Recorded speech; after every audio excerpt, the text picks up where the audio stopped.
Starting temperature 22.3 degrees, 22.3.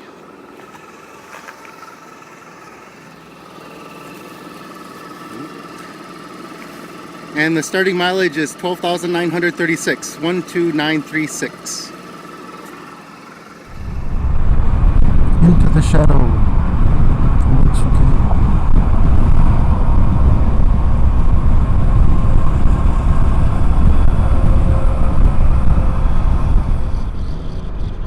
So I'm probably going to lose you, but bear with me.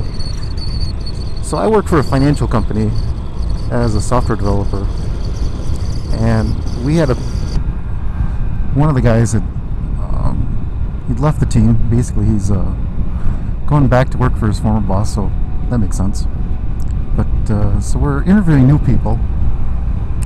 Our interview process is really just a phone screen, and then they come on site, and me and another developer, we interview them, and we give them a test. That test has pretty much eliminated like 90%, 95% of our candidates so far. So you're probably thinking, oh, that test must be difficult. Well, hopefully this makes sense. So there's software. We basically give you a blank web page, and we give you this object. You call the object, and it returns basically a list of employees. So getting the data, opening up the connection to the database, that's all done for you. Getting the data, that's all done for you. The only thing you have to do is take this data and display it on the screen. There's a little caveat that you want to filter certain rows out of it, like the terminated employees, whatever, but it's pretty much just that. And you can't believe how many people who have been in software development for, in theory, years, according to the resume, can't do this test. Because I remember when I interviewed and I did this test, you know, I did it pretty quick, and then I'm sitting there looking, is the paper double-sided? I actually looked under the table to see if I was missing part of the test or what. And then eventually I just called up the guy and he said, I think I'm done, but it seems like I'm missing something here. Well, I wasn't missing anything. Apparently most people can't even get that far. But I think the very first candidate we just interviewed, like maybe a couple months ago, resume looked great. He'd done a lot of stuff, built big systems, or at least this is what all the resumes said. Lots of web development. We start doing the verbal interview and things start to become questionable, and then we give her the test. 30 minutes later we come back in, said they need 30 more minutes, so we leave, come back in another 30 minutes, and when I open the door, the candidate's in the process of picking up their stuff, turns towards me and shakes my hand and says, thank you for the interview, and starts walking out. And when we looked at the screen, there was no code written whatsoever. Nothing.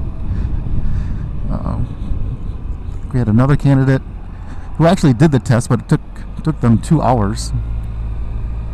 It should only take you like 10 minutes.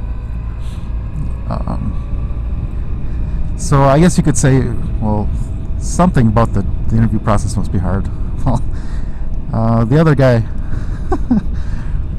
we interviewed this one candidate one time. We gave him the test, and ultimately we gave him an hour. And when we came back in at the hour mark, the other guy, the other interviewer, looks at the code and goes, oh, I'm very disappointed.